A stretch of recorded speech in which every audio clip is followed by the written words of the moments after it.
Hey guys, నేను మీ భద్రాన్ని మరొక సరికొత్త అప్డేట్తో మీ ముందుకైతే వచ్చాను. త్వరలో మనకి ఎలక్షన్ అయితే రాబోతున్నాయి.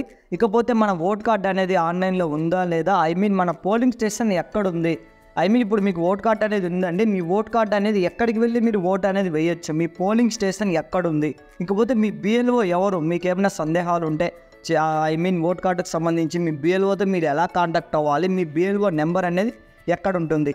ఈరోజు వీడియోలో ప్రధానంగా మన ఓటింగ్ అనే ప్లేస్ అనేది ఎక్కడ, ఆ ప్లేస్ అనేది ఉంది, ఇకపోతే మన ఓట్ కార్డ్ అనేది ఉందా లేదా, మన బిఎల్ఓతో మనం ఎలా కాంటాక్ట్ అవ్వాలనేది ఈ 3 టాపిక్స్ పైన మన వీడియోలో అయితే మాట్లాడుకుందాం. ఈ వీడియో మీకు యూస్ఫుల్ అవుతుందంటే తప్పకుండా లైక్ చేయండి. మరిన్ని అప్డేట్స్ కోసం మన ఛానల్ సబ్స్క్రైబ్ చేసుకోండి.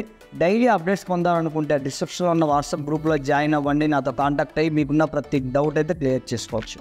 సో ప్రధానంగా మనం చూసుకున్నట్టయితే 2 వేస్లో మన ఓట్ కార్డ్ అనేది వెరిఫై చేసుకోవచ్చు. ఫస్ట్ వే వచ్చేసి మనకి వెబ్సైట్, రెండో వే వచ్చేసి ఆ ఓటర్ హెల్ప్లైన్ అనే యాప్లో మనం వెరిఫై చేసుకోవచ్చు. సో ఇక్కడ మన పోలింగ్ స్టేషన్ మీ ఓటు ప్లేస్ అనేది ఎక్కడ ఉంది, మీకు సంబంధించిన ఏమైనా డౌట్స్ ఉంటే మీ బిఎల్ఓతో ఎలా కాంటాక్ట్ అవ్వాలనేది అయితే మాట్లాడుకుందాం. వీడియోని అయితే చివరి వరకు అయితే చూడండి. వెళ్తూ కామెంట్లో లైక్ సింబల్ కానీ హార్ట్ సింబల్ కానీ ఇవ్వడం అయితే మర్చిపోవద్దు. So guys, first of all మీరు ఇక్కడ చూసినట్టయితే సెర్చ్ ఇన్ ఎలక్టరల్ ఫీల్డ్ అని అయితే ఉంటుంది. ఇక్కడ మనకి 3 ఆప్షన్స్ అయితే ఉన్నాయి. అందులో ఫస్ట్ ఆప్షన్ వచ్చేసి సెర్చ్ ఎపిక్, అలాగే సెర్చ్ బై డీటెయిల్స్, అలాగే సెర్చ్ బై మొబైల్ నెంబర్. ఇప్పుడు మీ మొబైల్ నెంబర్ కనుక రిజిస్టర్ అయ్యి ఉంటే జస్ట్ మొబైల్ నెంబర్ ద్వారా కూడా ఓట్ కార్డ్ డౌన్లోడ్ చేసుకోవచ్చును, మీ బిఎల్ఓ డీటెయిల్స్ అయితే తెలుసుకోవచ్చును. సో ఇకపోతే ఎపిక్ నెంబర్ అంటే మీ యొక్క ఓట్ కార్డు నెంబర్ ద్వారా అయితే తెలుసుకోవచ్చును. అలాగే సెర్చ్ బై డీటెయిల్స్ అంటే మీ యొక్క నేమ్ ద్వారా కూడా తెలుసుకోవచ్చును. సో సింపుల్గా ఇప్పుడు నేను మొబైల్ నెంబర్ ద్వారా చెక్ చేయాలనుకుంటున్నాను కాబట్టి మొబైల్ నెంబర్ మీద క్లిక్ చేశాను. సో మొబైల్ నెంబర్ మీద క్లిక్ చేస్తానే ఇక్కడ మనకి స్టేట్ అయితే అడగడం జరుగుతుంది. సింపుల్గా మీరు స్టేట్ అయితే సెలెక్ట్ చేసుకోండి. సో ఏపీ అయినా టీఎస్ అయినా ఎవరైనా ఓకే. ఇకపోతే ఇక్కడ మనకి చూడండి మొబైల్ నెంబర్ ఒక క్యాప్చర్ అవడం జరుగుతుంది. సింపుల్గా ఇప్పుడు మీరు ఇక్కడ మీకు సంబంధించి ఏదైతే మొబైల్ నెంబర్ లబ్ధిదారునికి ఓటు కార్డుకి లింక్ అయిందో ఆ మొబైల్ నెంబర్ అయితే ఇక్కడ ఎంటర్ చేయండి. సో ఎంటర్ చేసిన తర్వాత ఇక్కడ మనకి క్యాప్చా అయితే వస్తుంది. క్యాప్చా అయితే ఎంటర్ చేయండి.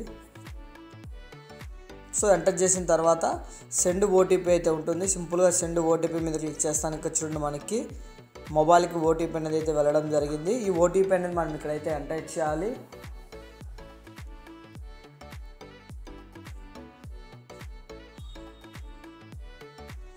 సో ఓటీపీ అనేది ఎంటర్ చేసిన తర్వాత మనకి ఇక్కడ సెర్చ్ అనే ఆప్షన్ అయితే ఉంటుంది. సింపుల్గా మీరు సెర్చ్ మీద క్లిక్ చేయండి. సెర్చ్ మీద క్లిక్ చేస్తాను. ఇక్కడ చూడండి వీళ్ళ ఓట్ కార్డ్ నెంబరు అలాగే వీళ్ళ పేరు అయితే రావడం జరిగింది. ఒకసారి ఇట్లా మనం సెర్చ్ చేసినట్టయితే వీళ్ళ వయసు, వీళ్ళ భర్త పేరు, వీళ్ళ డీటెయిల్స్ అన్నీ వస్తాయి. ఇప్పుడు మీరు ఎలా చెక్ చేసుకోవాలనుకుంటే మీ బిఎల్ఓ మీ ఓట్ కార్డ్ అనేది ఎక్కడ ఉందనేది లాస్ట్కి వస్తే మనకి ఇక్కడ చూడండి వ్యూ డీటెయిల్స్ అనే ఆప్షన్ అయితే ఉంది. సింపుల్గా వ్యూ డీటెయిల్స్ మీద క్లిక్ చేయండి. వ్యూ డీటెయిల్స్ మీద క్లిక్ చేస్తానే మనకి ఇక్కడ చూడండి మళ్ళీ వీళ్ళ డీటెయిల్స్ అన్నీ అయితే వస్తాయి. ఇట్లా కిందికి స్క్రోల్ చేసినట్టయితే పూర్తిగా చూడండి ఇక్కడ వీళ్ళ బిఎల్ఓ నెంబరు, అలాగే వీళ్ళ ఈఆర్ఓ, డిఈఓ, సిఈఓ. సో ఇక్కడ సిఈఓ అంటే ముఖేష్ కుమార్ గారు అంటే మీనా గారు, వాళ్ళ నెంబర్ అయితే మనకి ఉండదు, అవైలబుల్లో ఉండదు. ఇక్కడ కింద లాస్ట్ 3-4 అవైలబుల్లో ఉంటుంది. చూడండి ఇక్కడ ఈఆర్ఓ, బిఎల్ఓ. ఈ విధంగా మీ ఓటు కార్డుకి సంబంధించి మీకు ఏదైనా ప్రాబ్లం ఉంటే వీళ్ళతో మాట్లాడచ్చు. సో ఇంకా మీ ఓట్ కార్డ్ ప్లేస్ అనేది ఎక్కడ అనేది ఇక్కడ చూడండి మనకి పోలింగ్ స్టేషన్ అనే ఇక్కడ ఆప్షన్ మనకైతే ఉంటుంది. MPP school north side room అని ఇక్కడ మనకి డీటెయిల్స్ అయితే ఫుల్గా ఇచ్చడం జరిగింది. ఈ విధంగా మీ మొబైల్లోనే మీరే మీ ఓట్ కార్డ్ యొక్క డీటెయిల్స్ అనేది అయితే కంప్లీట్గా అయితే తెలుసుకోవచ్చును. సో ఇది ఫ్రెండ్స్ ఇవాళ అప్డేట్. ఈ వీడియో మీకు నచ్చితే ఖచ్చితంగా లైక్ చేయండి. మరిన్ని అప్డేట్స్ కోసం మన ఛానల్ సబ్స్క్రైబ్ చేసుకోండి. జై హింద్.